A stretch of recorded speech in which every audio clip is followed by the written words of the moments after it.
ಅಂತ ಹೇಳ್ತಾ ಈಗ ಮತ್ತೊಂದಿಷ್ಟು ಡೀಟೇಲ್ ಸಿಗ್ತಾ ಇದೆ.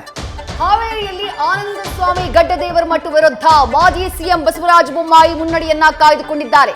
17,947 ಮತಗಳಿಂದ ಲೀಡ್ನಲ್ಲಿದ್ದಾರೆ ಮಾಜಿ ಸಿಎಂ ಬಸವರಾಜ ಬೊಮ್ಮಾಯಿ. ಹೆಚ್ಚಿನ ಲೀಡ್ನ ನಿರೀಕ್ಷೆ ಇತ್ತು, ಬಟ್ ಅಷ್ಟಿಲ್ಲ. ಹಾವು ಏಣಿ ಆಟದ ನಂತರ 17,947 ಮತಗಳಿಂದ ಕಾಂಗ್ರೆಸ್ನ ಅಭ್ಯರ್ಥಿಯಾಗಿರುವಂತಹ ಆನಂದ್ ಸ್ವಾಮಿ ಗಡ್ಡದೇವರಮಠ ವಿರುದ್ಧ ಮುನ್ನಡೆಯನ್ನ ಕಾಯ್ದುಕೊಂಡಿದ್ದಾರೆ ಹಾವೇರಿಯಲ್ಲಿ ಮಾಜಿ ಸಿಎಂ ಬಸವರಾಜ ಬೊಮ್ಮಾಯಿ ಅವರು. ಸದ್ಯದ ಟ್ಯಾಲಿಯನ್ನ ಕೂಡ ಗಮನಿಸ್ತಾ ಇದ್ದೀರಿ. 16 ಕ್ಷೇತ್ರದಲ್ಲಿ ಬಿಜೆಪಿ, 10ರಲ್ಲಿ ಕಾಂಗ್ರೆಸ್, ಹಾಗೆ 2 ಕ್ಷೇತ್ರದಲ್ಲಿ ಜೆಡಿಎಸ್ ಮುನ್ನಡೆಯನ್ನ ಕಾಯ್ದುಕೊಂಡಿದೆ. ರಾಜ್ಯದ 28 ಲೋಕಸಭಾ ಕ್ಷೇತ್ರಗಳ ಪೈಕಿ 25ರಲ್ಲಿ ಗೆದ್ದಿದ್ದಂತಹ ಬಿಜೆಪಿ 16 ಸ್ಥಾನದಲ್ಲಷ್ಟೇ ಸದ್ಯ ಮುನ್ನಡೆಯನ್ನ ಕಾಯ್ದುಕೊಂಡಿರೋದು. ಸೋಮಣ್ಣ ಅವರ ಲೀಡ್ ಅನ್ನು ನೋಡ್ತಾ ಇದ್ದೀರಿ. 94,000 ಲೀಡಲ್ಲಿದ್ದಾರೆ. ಮುದ್ದಹನುಮೇಗೌಡ ವಿರುದ್ಧ ಸೋಮಣ್ಣ ಭರ್ಜರಿ ಮುನ್ನಡೆಯನ್ನು ಸಾಧಿಸ್ತಾ ಇದ್ದಾರೆ. ಆ ಮೂಲಕ ಸೋಮಣ್ಣ ಅವರು ಕೂಡ ಗೆಲುವಿನ ಕಡೆಗೆ ಮುಖ ಮಾಡ್ತಾ ಇದ್ದಾರೆ. ತುಮಕೂರಲ್ಲಿ ಒಂದು ಪ್ರಾಬ್ಲಮ್ ಇತ್ತು ಸೋಮಣ್ಣ ಅವರಿಗೆ. ಅಲ್ಲಿ 2 ಕಮ್ಯುನಿಟಿಯ ವೋಟ್ಗಳು ಒಂದಾಗತ್ತಾ ಅಂತ ಒಂದು ಪ್ರಶ್ನೆ ಇತ್ತು. ಮೈತ್ರಿಯ ಕಾರಣಕ್ಕಾಗಿ ಒಂದಾಗಬೇಕಿತ್ತು, ಆದರೆ ಬೇರೆ ಬೇರೆ ಕಾರಣಕ್ಕಾಗಿ ವಿಭಜನೆಯಾದರೆ ಸಮಸ್ಯೆ ಆಗ್ತಾ ಇತ್ತು. ಅಂದರೆ ಮುದ್ದಹನುಮೇಗೌಡರಿಗೆ ಒಕ್ಕಲಿಗರ ಓಟು ಚಲಾವಣೆಯಾಗಿ ಬೇರೆ ಅಹಿಂದ ಓಟುಗಳೆಲ್ಲ ಒಂದಾಗಿಬಿಟ್ಟಿದ್ರೆ ಮುದ್ದಹನುಮೇಗೌಡರು ಗೆಲ್ಲಬೇಕಿತ್ತು. ಬಟ್ ಇಲ್ಲಿ ಮೈತ್ರಿ ವರ್ಕೌಟ್ ಆದಂಗೆ ಕಾಣಿಸ್ತಾ ಇದೆ ತುಮಕೂರಲ್ಲಿ. ಸೋಮಣ್ಣ ಅವರು ಸಾಕಷ್ಟು ಪ್ರಯತ್ನಗಳನ್ನು ಏನು ಮಾಡಿದ್ರು, 2 ಸಮುದಾಯಗಳನ್ನ 2 ಪಕ್ಷಗಳನ್ನ ಒಟ್ಟಿಗೆ ಕೊಂಡೋಗೋದಕ್ಕೆ, ಅದು ವರ್ಕೌಟ್ ಆಗಿದೆ.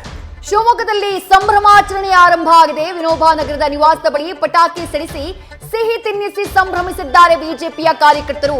ಬೃಹತ್ ಗಾತ್ರದ ಕೊಬ್ಬರಿ ಹಾರವನ್ನ ಹಾಕಿದ್ದಾರೆ ಬಿವೈ ರಾಘವೇಂದ್ರ ಅವರಿಗೆ.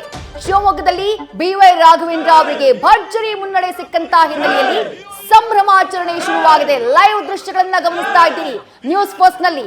ಮತ್ತೊಮ್ಮೆ ಬಿವೈ ರಾಘವೇಂದ್ರ ಶಿವಮೊಗ್ಗ ಲೋಕಸಭಾ ಕ್ಷೇತ್ರದ ಸಂಸದರಾಗುವತ್ತ ದಾಪುಗಾಲಿಡ್ತಾ ಇರೋ ಹಿನ್ನೆಲೆಯಲ್ಲಿ ಬಿಜೆಪಿ ಕಾರ್ಯಕರ್ತರಲ್ಲಿ ಸಂಭ್ರಮ ಮನೆ ಮಾಡಿದೆ. ವಿನೋಬಾ ನಗರದ ನಿವಾಸದ ಮುಂಭಾಗದಲ್ಲಿ ಬಿಜೆಪಿ ಕಾರ್ಯಕರ್ತರು ಬಿವೈ ರಾಘವೇಂದ್ರ ಅವರನ್ನ ಹೆಗಲ್ ಮೇಲೆ ಹೊತ್ಕೊಂಡು ಸಂಭ್ರಮಾಚರಣೆಯನ್ನ ಮಾಡ್ತಿದ್ದಾರೆ.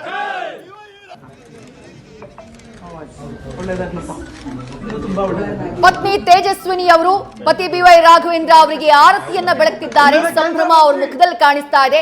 ಖುದ್ದು ತೇಜಸ್ವಿನಿ ಅವರು ಕೂಡ ಶಿಕಾರಿಪುರ ವಿಧಾನಸಭಾ ಕ್ಷೇತ್ರದ ಕಂಪ್ಲೀಟ್ ಜವಾಬ್ದಾರಿಯನ್ನ ವಹಿಸಿಕೊಂಡಿದ್ರು. ಲೋಕಸಭಾ ಚುನಾವಣೆಯ ಪ್ರಚಾರದ ಸಂದರ್ಭದಲ್ಲಿ ಇಡೀ ಕ್ಷೇತ್ರದಾದ್ಯಂತ ಬಿವೈ ರಾಘವೇಂದ್ರ ಅವರ ಪತ್ನಿ ತೇಜಸ್ವಿನಿ ಕೂಡ ಸಂಚಾರವನ್ನ ಮಾಡಿ ಮತಯಾಚನೆಯನ್ನ ಮಾಡಿದ್ರು.